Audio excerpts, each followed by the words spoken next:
I'm going out for dinner tonight. Maybe you ought to stick around long enough to make sure that I look okay. Well, we just had a nice conversation with George Rainey. Worked out well. He's a good guy. Yeah. He's a good guy. Yeah.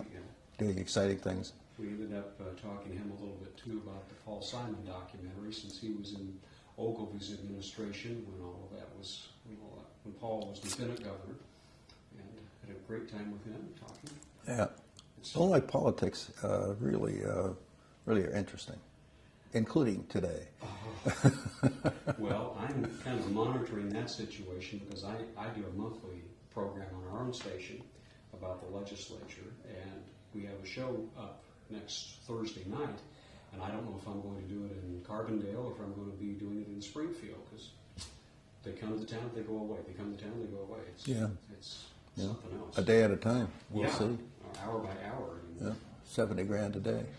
Yeah. Okay. Ernie, as we do this, just talk to me. Don't worry about looking at the camera, okay? We're just going to have a nice informal conversation, and if you feel at any time you want to restate something, that's perfectly okay. Not a problem at all. Okay. Good. First of all, you told me not too long ago that two women in your life, two important women in your life, gave you an early, profound appreciation for the subject of education. Why don't we start on that tack? Good, Jack. Those two women were my mother and my wife, in that order. Of course, my mother having an impact on me before I met and married the girl of my dreams. My mother was not well educated. No one in my family had a high school diploma. Some barely went to high school. Most were 8th grade grammar school level people. But my mother, for whatever her reasons were, recognized the importance of education. And she pushed me very hard to understand and appreciate what it meant in my life. And so from word one, she was very intolerant of bad grades, intolerant of a young teenager fooling around and not paying attention to schoolwork. And so she was instrumental in my not only staying in high school, but also doing well. And then, of course, when I graduated from high school, she was most influential in getting me to go into college. And as a matter of fact, were it not for that, I wouldn't have met my wife, because I met my wife at the University of Illinois at the Chicago Undergraduate Division. And of course, she recognized the importance of education as well and carried on really for my mother. So all through, particularly our early married life, Joan was very instrumental in my continuing my education. In fact, years after I received my undergraduate degree, and recognizing that at that time advanced education was really a door to success. And after having a couple of children, she encouraged me to go back and get my master's degree, which represented a major sacrifice for her, because I continued, of course, my full-time employment, but to get that master's degree was a burden on our family that was incomparable. So Jean, my mother, and Joan, my wife, were not only instrumental, but were the catalyst for whatever I've accomplished, because without that, I probably would still be working in the steel mills, because that's where I started, in the steel mills. And there aren't very many jobs left there, but I probably would have had that kind of job in my life were it not for my education. How did that, going for that master's degree, open your eyes to, well, actually, the baccalaureate degree, then the master's degree, how did that open your eyes to a broader world ahead of you? Yeah, interesting. And I've been blessed, Jack. I've been very blessed to have things happen in my life at the right time. My undergraduate degree was from DePaul University, and I owe DePaul a great debt. My master's degree was from the University of Chicago, and the quality of the graduate education there is incredible. And I rubbed elbows with professors who have renowned worldwide reputations and are really very good at what they do. And so the experience that I had at the University of Chicago opened my eyes in a number of ways. First of all, to astoundingly capable professorial individuals. And the system there was student cohorts.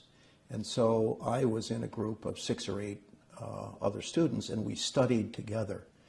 And they developed the cohorts based upon particular expertise. So we'd have an accountant, a lawyer, an engineer, a marketing person. And so we shared our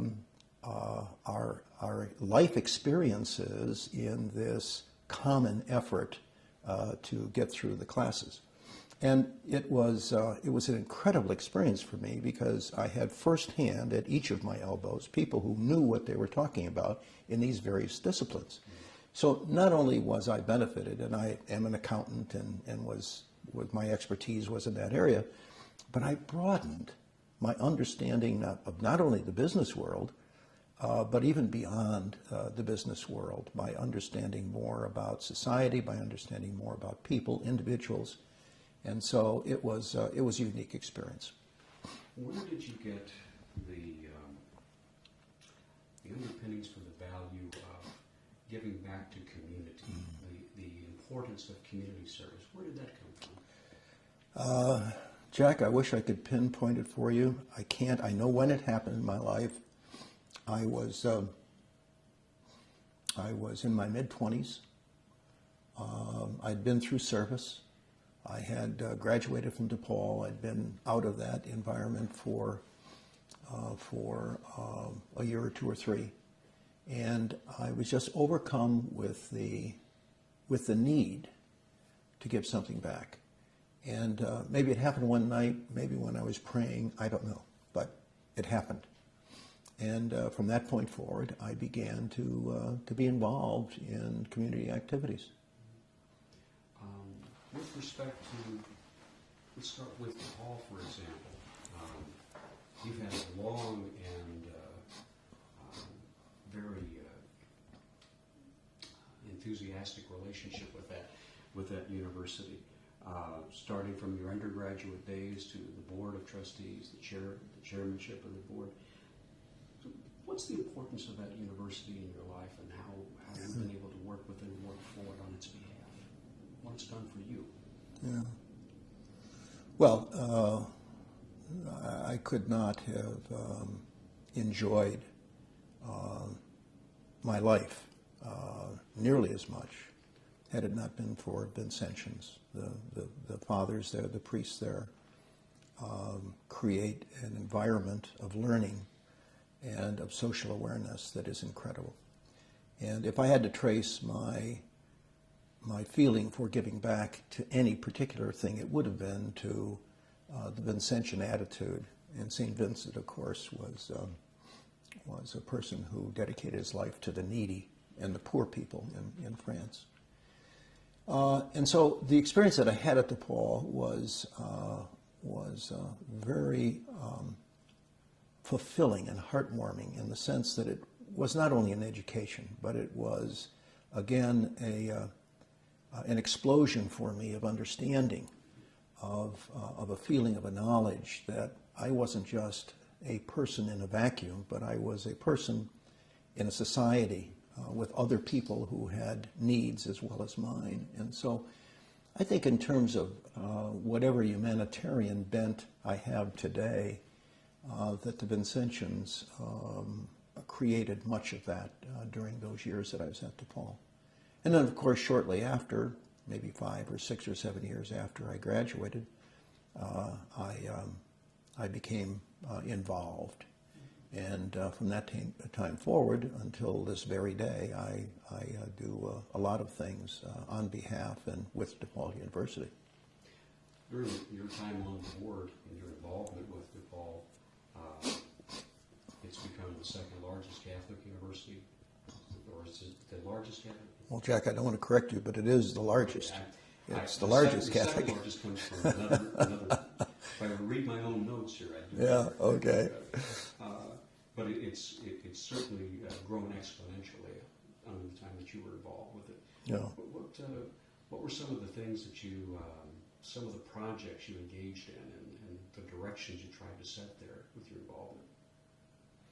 Well, obviously, in an institution of this size, one person is not responsible for major changes. It's really teamwork. We had a marvelous board. One of the things that I think I'm proudest of is that during my chairmanship, I did recognize the need to strengthen the board. And as I looked at competitors, other universities in and around Chicago, I saw that our Board of Trustees wasn't quite as strong and as influential in the community as others. And so we set upon a program, a project of enhancing the quality of our board in terms of its influence in the Chicago area. And I think quite successfully. We encouraged chief executive officers from many of the large corporations, many of the personal service firms, the accounting firms, the law firms, to join in the DePaul effort, and we succeeded. We have then, 15 years ago and through today, a very, very strong board of directors that is producing the kind of mission development and resource development and direction that I think a fine university is deserving of. And if there's anything that propelled DePaul in terms of its growth and its success in terms of serving the community in which we direct ourselves to, it is the quality of the board. I think also, just in terms of brick and mortar, during my tenure as chairman, we expanded our square foot under roof dramatically. We acquired what was known then as the Goldblatt's building. It's at DePaul Center now. It was the largest project undertaken by DePaul through that time. I think the budget was somewhere in the range of $75 million. We jointed with the city of Chicago. We built out that facility and rented a piece of it to the city in exchange for some unique financing, and so we're able to do it kind of on a shoestring. Our DePaul is clearly blue collar in terms of our endowment. We are not an overwhelmingly wealthy institution, and so we have to be very careful with respect to how we put resources into the community. But in this period of time, I'd say in the last 10 years, we probably have added $250 million to facilities in the Chicago area. So we have done quite well. Talk about the social commitment at DePaul during your tenure, and how that was embodied in different programs and that reached out into the community, out into the state, the nation. Well, it was really not as difficult as it might be in some other institution, because we start at DePaul with a Vincentian heritage, and St. Vincent de Paul served the poor, and so one of the legs of our mission statement is a recognition that we must outreach into the community, and so it's embodied in our mission, and so. It isn't very difficult, I think, to create the programs once you can find the resources that will direct you that way, because it's literally part of your mission. And so we have formulated any number of exciting programs. The Chaddock Center is exactly what we're talking about. It's an outreach of programs into the community. We have a legal center under the direction of Sharif Bassioni, who is world recognized. We do outreach in terms of fairness throughout the world. We are very involved now in Iraq, in terms of training judges, in terms of assisting the legal network, the legal system in Iraq. DePaul has undertaken that through Sharif's Center for Legal Justice. So we have any number of programs that are directed to outreach, basically to cure inequities, basically to allow opportunity to come into those communities that are needy. In the summertime, I know because I have a direct kind of involvement in funding, we have what we call a program called Books and Hoops. And what it does is take children out of the underprivileged areas, basically the south and west sides in Chicago, and we bring them into DePaul, into the DePaul Lincoln Park community, where they study, i.e. books, but they also play basketball and other sports. And so we mix those two together because obviously some, particularly boys at that age, would prefer to play sports than to study. So we give them a taste of both, and the program has been eminently successful. And so it's those kinds of things that we're able to accomplish. And it's really quite an interesting place to be because, again, it's embedded in our mission. And every one of our trustees, every one of our faculty members, everyone involved in the administration has the same direction. We believe that is where we ought to be. You're also involved with National Louis University? Yeah, very recently I joined the board of National Louis. National Louis has a 100-year history of educating teachers. And I made a decision not too long ago, a year or so ago, that I would devote the balance of my volunteer time on the earth to primary and secondary education. Because I think it's so very important to this country, really to the world, because America is a worldwide leader. And we have to be prepared. And so the president has coined the term, leave no child behind. I would love to help implement any program that would result in leaving no child behind. But obviously, as we know, our system of education in the United States, and particularly in Illinois, doesn't create the kind of level playing field that we need for that to have happened.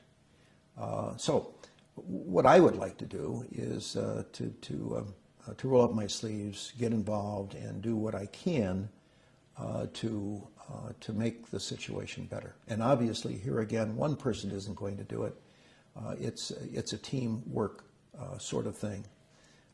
But recent actions, recent decisions here in the city of Chicago with respect to new approaches, smaller schools, charter schools, indicate that the community, the business leaders, the public servants are beginning to recognize that some change in the manner in which we've approached education is appropriate. And so I'm looking forward to the next 10 years of a solid involvement in that educational system. National Louis is a marvelous place. It has a history that it goes back to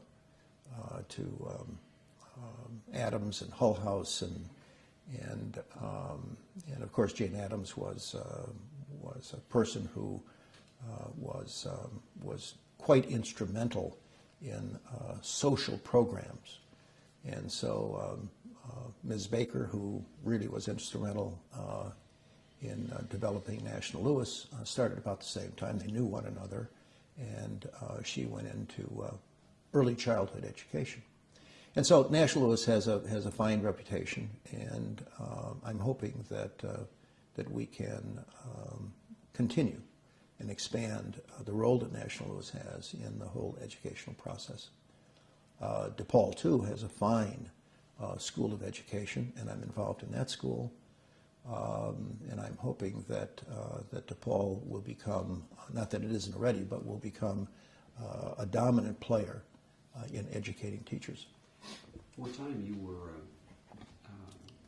actively engaged at the state level under George Ryan in the State Board of Education. Yes. That, the way you described it to me, was a real eye-opener. You saw the complexity of the entire state, not just the city of Chicago and its many challenges and opportunities, but you saw the entire state. What would you like to see happen in the state of Illinois as you look down the road the next 10 to 15 years? Well, that's a great question. I thought before I accepted the superintendent's role with the state of Illinois that I knew quite a little bit about schooling in Illinois, well-read and discuss it often with friends. But it was an eye-opener. The complexity of the situation in Illinois simply isn't described in the daily press. The challenges that exist in urban areas versus rural areas, the challenges that exist for proper resources to be allocated in the southern part of the state isn't realized. And we have difficulty in encouraging high-quality teachers, particularly math, science, and special ed teachers to go to southern Illinois to teach in some of those rural communities. And so there's a definite teacher shortage in southern Illinois. Overall, the aggregate numbers are starting to look pretty good. There's still a shortage. There's still a shortage by discipline, but it's looking better. We're catching up. But in pockets of the state, we simply don't have the resources, both in terms of dollars and in terms of teachers, that is necessary, particularly in urban areas. And if you look at any urbanized area in the state of Illinois, you see problems with primary and secondary education, be it Rockford, East St. Louis, Peoria, be it Harvey, or even in the city of Chicago. Wherever you find clusters of poverty, there's a direct correlation to the quality of the education. And it turns out that we spend more money in the more wealthy communities per child on education because of property tax than we do in the more needy areas. And the reverse should be true, because I think we have to put more resources into the needy schools because of their special requirements. So one of the great problems is creating a level playing field. And that has to do with funding, and it has to do with what I believe should happen, and that's an income tax. But I'm practical also, and I know that that's not likely to happen in the near future. And so I think we have to take the resources we have. We've had, I think, two great governors back to back in terms of their feeling for education. Governor Ryan, with all of the adverse publicity that poor individual has had, nonetheless did a lot of good things. And one of the things he did, he was an education governor, and he provided more money for the schools and was very interested in the schools, and put human resources into that mix as well. So I applaud Governor Ryan for doing that. And it appears in his first year, Governor Blagojevich has a similar attitude towards schools. And so what we need is a person in the governor's mansion that understands the importance of funding. That's first and foremost, and I think we have that. And so we have a good staging in Illinois, but I agree also with Governor Blagojevich that some of the barnacles on the boat have to be scraped off, and we have to get a little more effective in the way in which we deliver the real dollars into the classroom. And so I applaud that. It's a matter of getting the programs together that we'll see that happens. But I think over the last 5 years at least, we have carried the ball further, and we're in a better position now than we were 5 years ago. So hopefully that same kind of advancement can take place over the next 5 years. When I talk to the state lawmakers in Springfield, those who are most active on the elementary and secondary education committees, tell me that what they would like to see is when the day comes that when the state school board comes to visit your campus, it's a good thing. You're glad to have them there, as opposed to, oh my gosh, it's the IRS or somebody showing up. It's kind of a sea change in attitudes that they're looking for. Oh, I agree with that totally. I think that what has happened, if you take an overview, the legislature has created a lot of regulation, and the state board basically has created the requirements to fulfill those legislative enactments. And so it is a monitoring, it's an auditing kind of function that is carried out more than anything else. I think from my brief experience, what I would hope would happen is that the members of the state board would become better listeners.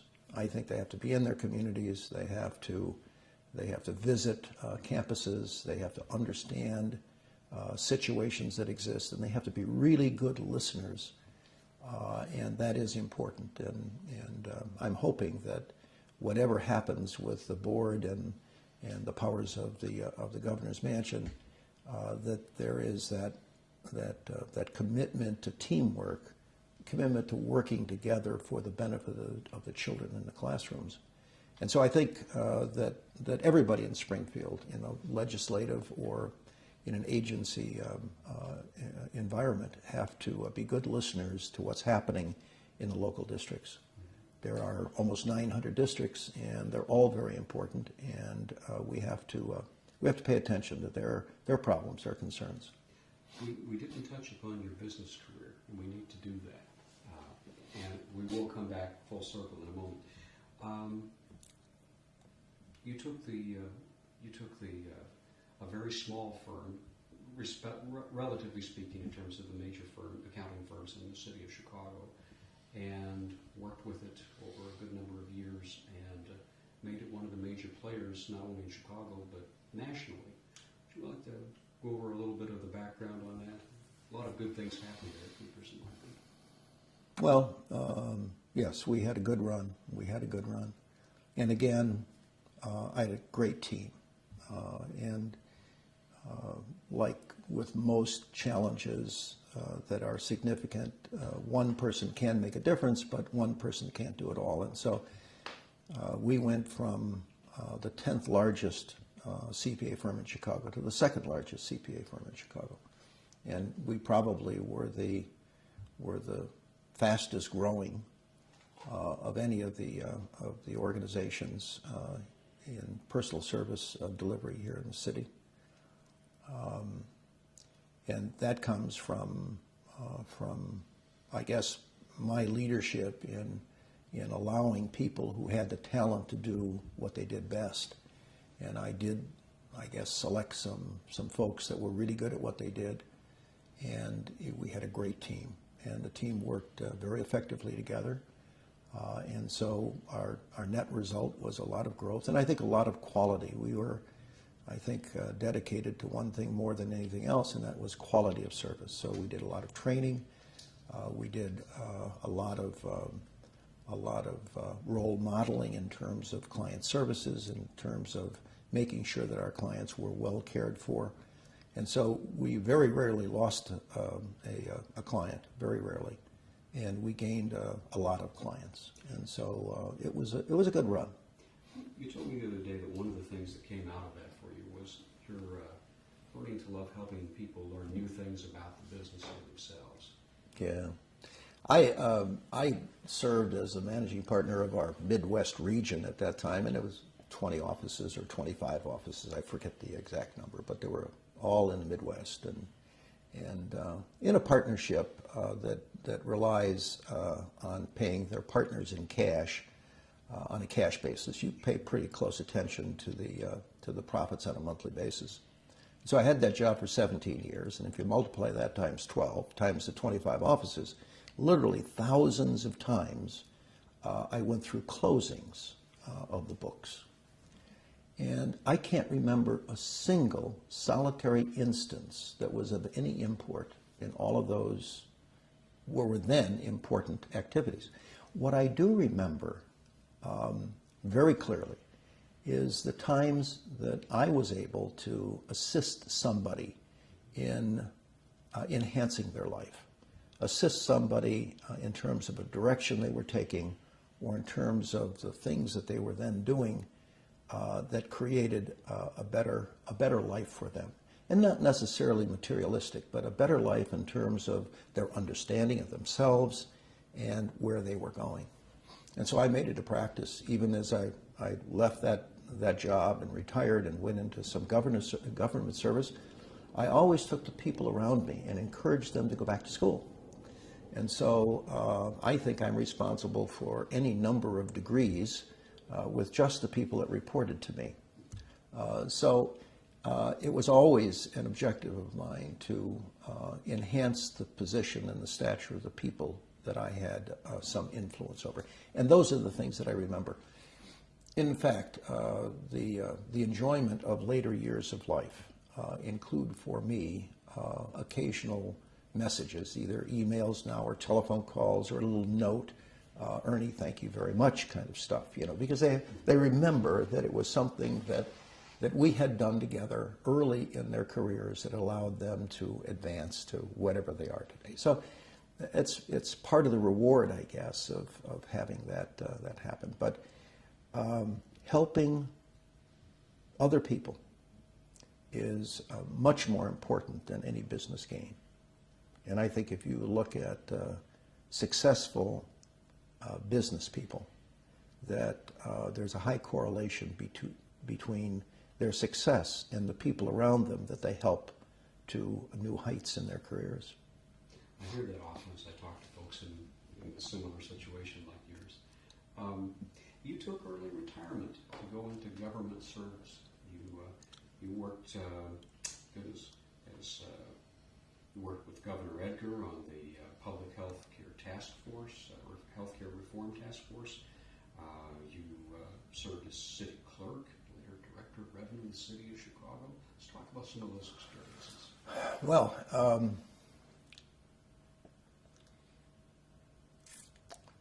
when Governor Edgar asked me to chair the Illinois Healthcare Reform Task Force, I responded to Governor that I didn't know very much about healthcare. I mean, I was in public accounting, and we had hospital clients.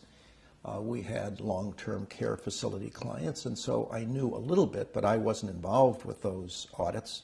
And so I was maybe a little better informed than the man on the street, but not very expert. And so when the governor asked me to do this, I questioned him in the sense that, maybe you ought to have somebody that really knows the landscape here. And he said, no, there's enough experts out there. What I need is somebody to organize the experts. And so we had 55 people from throughout the state of Illinois that represented all facets of the healthcare industry. And it was a very, very exciting year.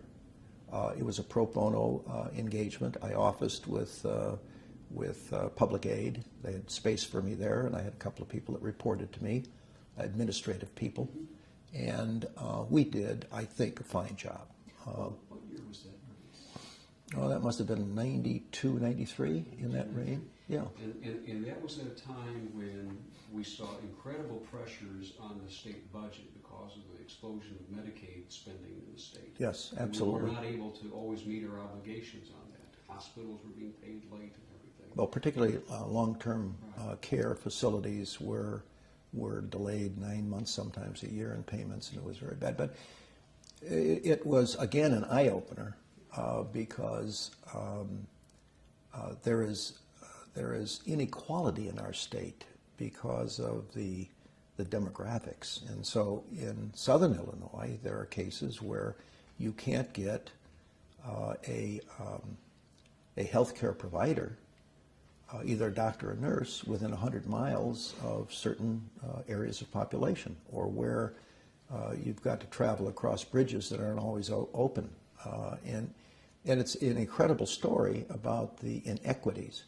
As a matter of fact, I think at that time, and I'm not familiar with the data today, but at that time, I believe the federal government declared that 60% of the counties in Illinois were underserved by healthcare professionals, that there was a critical need for more delivery personnel in 60% of our counties. Most all of those were in southern Illinois. So it was an exciting year. We were a creature of the legislature. They created the task force. We reported back to the governor our findings. I think they were well received. Some changes were made at that time. But as we all know, continued review, continued consideration of healthcare delivery in the entire country is important. We have simply too many people that aren't covered today. And if a person has a healthcare problem without coverage, it's a very, very sad situation, very sad. And so we have to go to universal coverage somehow, some way in this country. We have to take care of every one of our citizens. The problem is how to fund it, how to pay for it. But hopefully we'll get closer to that. Maybe not in my lifetime, but clearly it's a need in this country that we do that. But that was a very exciting period of time. And then there was a little problem in Chicago. Sometimes some of our elected officials want to get into trouble, and so the city clerk of the city of Chicago was convicted in a federal case, and he went to prison. And so the mayor wanted to put somebody into that role that had a reputation for being clean cut, and I guess coming out of a profession where ethics is a very important part of the whole scene. He looked to me. I had known the mayor, but rather casually. I didn't count him as a friend, as a bosom buddy, certainly. But he knew of me, and he has a good memory for names. So when he saw me, he said, "Hi, Ernie." But that was kind of the extent of it. But he knew about me, and so he asked if I would take on that role, which I gladly did. And I think we did a good job. I think we did a very good job. We reduced the size of the budget dramatically, and because of the work that I did in the clerk's role, when Jim Lasky then ran for the office and was elected clerk, because I'm not a politician and I wasn't going to run, and that was the understanding that the mayor and I had initially, that I would not run for the next term. Then he asked me if I wouldn't do the revenue department for a little bit of time, and I did that for a couple of 3 years. And again, it was very exciting, and I think we did good work. I think that the mayor has been very wise in asking individuals in the business community to come into government in selected situations where there's a need for a specific talent to exercise that within government. I think that's worked out well for the city of Chicago, and hopefully he'll continue to do that. What are some of the things you think you were able to accomplish in those roles with the budget office and the clerk's office? Well, let me take the clerk's office because it came first. When you're in a consumer business, as I was, the first and foremost consideration after your people are your clients. You have to go out and understand your clients and understand what their needs are and what their thoughts are in order to serve them better. So one of the roles of the city clerk is to serve city council. I went to every council meeting. I sat right below the mayor in the chamber. All of my people were in council to handle the administrative affairs of the council. And we paid all of the salaries of the individuals connected with aldermanic offices. We handled all of the fringe benefits. So we had a lot of contact with aldermen, the 50 aldermen in Chicago. So what I did first in the job is I went to each alderman individually, asked for a meeting, and sat down and said, "What would you like to see? What are your needs? How can I help you best?" And from that, we developed a whole series of stuff, like the clerk is the historian for the city of Chicago. We keep all of the past records, usually embodied in the minutes of the meetings. They're the journals that are there. And so many times the alderman will say, well, if I want to find out what happened in 1977, I need to get a contact. That'll stop momentarily. Let's wait for just a moment. Okay, I'm going to get up.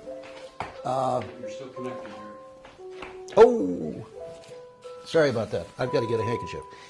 That is a 100-year anniversary present from Cooperson Library.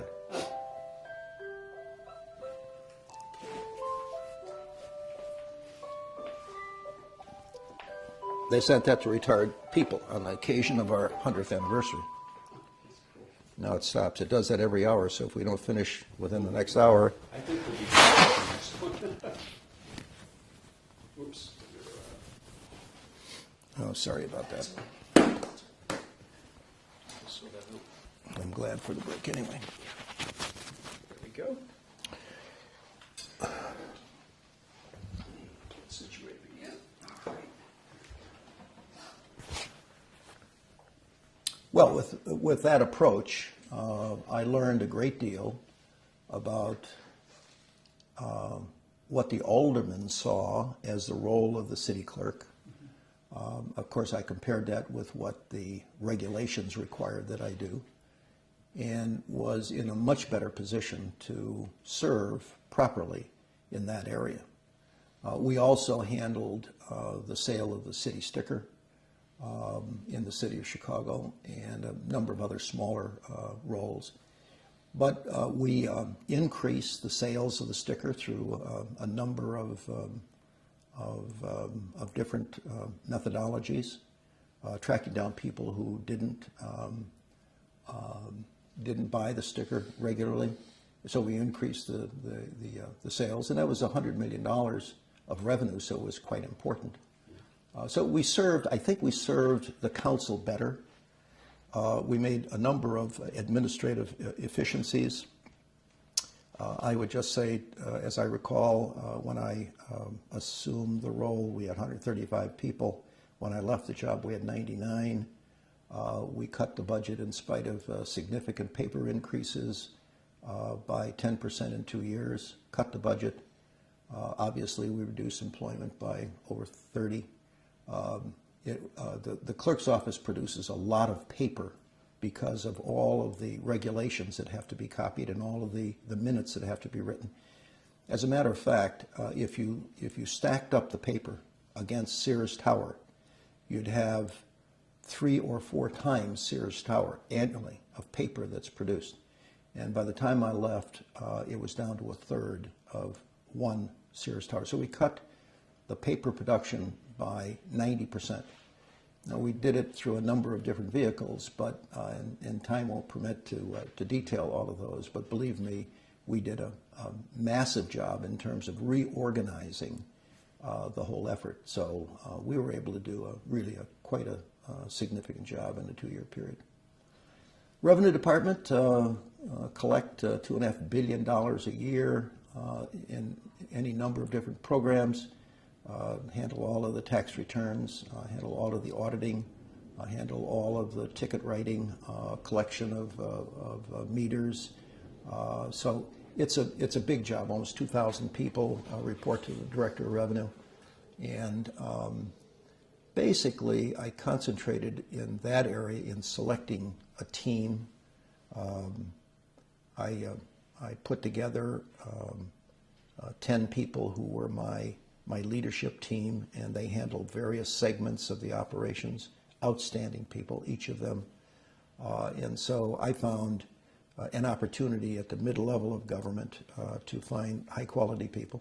And again, I encouraged them to receive additional education in areas where I thought education would benefit them in terms of their current job. And so we had a good run. We improved revenues in the 2 or 3 years that I was there. The net was $100 million. So we had a lot of programs. Again, the parking tickets were one of the areas where there's a lot of money involved, and we didn't do too good a job at that time in collection. And we started the technology revolution that had to occur for us to track tickets better. So today, I think you find that people don't get away with not paying. If they don't pay, they get booted, and other bad things happen to them. So people who get parking tickets in Chicago now have to pay. So I think that that started 10, 12 years ago under my leadership, and I'm pretty pleased with that.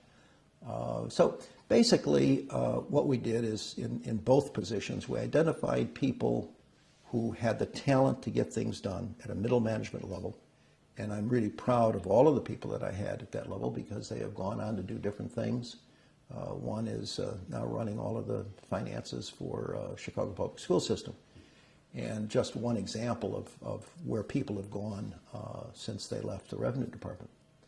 But again, it's people who make the difference. I had a fine leadership team, and we did good work. You've also spent a good amount of your time and talents working on behalf of charitable organizations in the Chicagoland area, like United Way. How much of an involvement was that for you?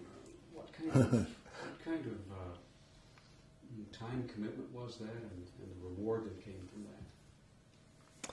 Well, I was chairman of the United Way here in Chicago. I've been involved with the United Way for probably 15 or more years in one capacity or another, but during those 3 years, the time commitment was significant.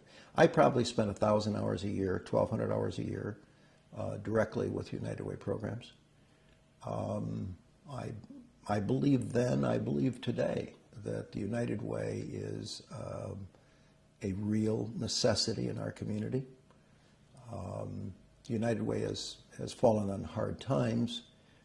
But I think under the current leadership are doing a great job, and they're coming back fine. And I think it's once again going to be a very well-recognized organization in the city of Chicago. But during those 3 years, we had a lot of internal strife.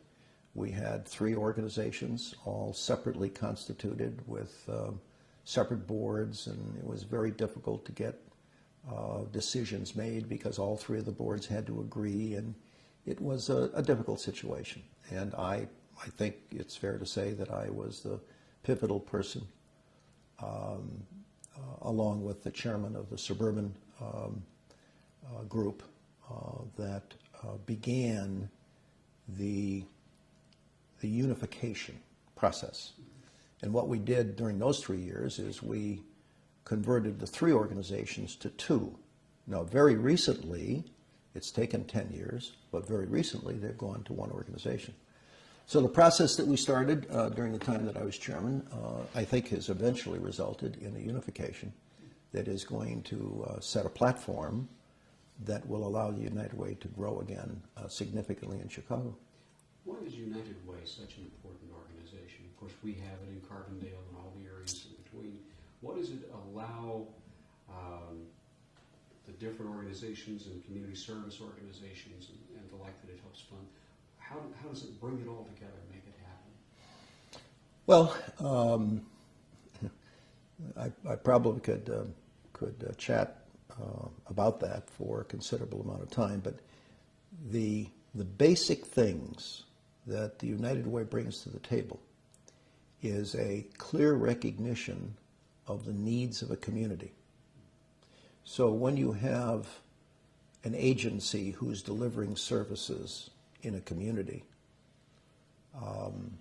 like Catholic Charities, when they have the imprimatur of the United Way, everybody recognizes that the program that the United Way is sponsoring has been looked at very carefully, and that not only is it functioning as intended and properly, but that it's what the community needs. So the United Way creates a prioritization of need so that an individual like myself or yourself who wants to do something in a community but doesn't know what to do gives their money to the United Way, who then distributes it according to the needs assessment. So the two things that the United Way does is raise the money effectively at a low cost and distribute it to agencies where the neediest of individuals in the community will receive that benefit. So those are the two things that the United Way does. And it allows people that don't want to study. You know, we support 400 agencies here in Chicago and suburban areas. And one individual really can't study 400 agencies or the various areas. And we market our services in three separate areas: youth, children, and adults. And so we understand those areas of need very well, and we allocate funds to agencies that perform programs, specific programs in those areas. And so it's really an effective way of fundraising for the best of purposes. And that's what the United Way does. And I'm sure they do it in Carbondale just as well as we do it in Chicago. We even have a United Appeal that goes through the university that kind of coordinates everything at, well, we've got something like 6,000 employees who count faculty and staff and everything. So there's a campaign. Exactly, Yes. every year. Is there anything I haven't talked to you about that you want to make sure that we get on the record? Well, I've been a White Sox fan for better than 60 years, and I'm hoping that sometime in my lifetime they'll win a World Series. Maybe I should settle for their getting into a World Series. You know, Jack, I think things change in a lifetime, and your perspective changes, and things that were at one time very important, like sports, were very important. And I would, as a youngster, track all of the statistics and know the batting averages and the ERAs and of the pitchers and all of that kind of stuff. But I don't have that need anymore, or that feeling. So different things are important to me. It's important to me that I pay attention to needy people, that I pay attention to opportunity for others. I'm a very patriotic guy. I think America is a fine place to live and to be. And I think sometimes we criticize ourselves, particularly in the political process. When we have political campaigns going, it sometimes gets very negative and it rubs off on America. But America is a very fine place. There isn't a country in the world. I don't think there's a person anywhere in the world that wouldn't want to be a citizen of the United States of America. And so, first and foremost, I think we've got to, as I said earlier, give back. And so that's what we're all about. You know, my wife passed away recently. Today is the 35th day. And when I got the award, she wasn't able to be there. She was in a hospital then and died shortly thereafter. So, you know, I want to rededicate myself, because Joan was such a beautiful person, to do something in her honor as well. Do you have any ideas at this point about the next step, the next cause? Or? Well, I can tell you, although I don't know what the governor will do, I have submitted my name in case he selects members of the State Board of Education. I've submitted my name. I volunteered. It's not an easy job. It's relatively low paying. I think they get $50 a meeting for a 2-day meeting.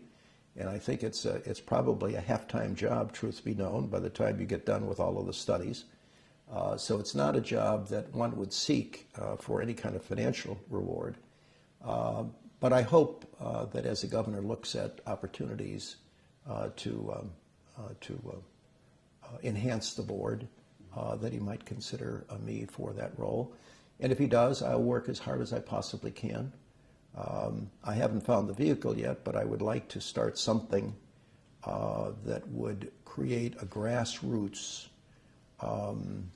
interest in changing the funding for schools in Illinois.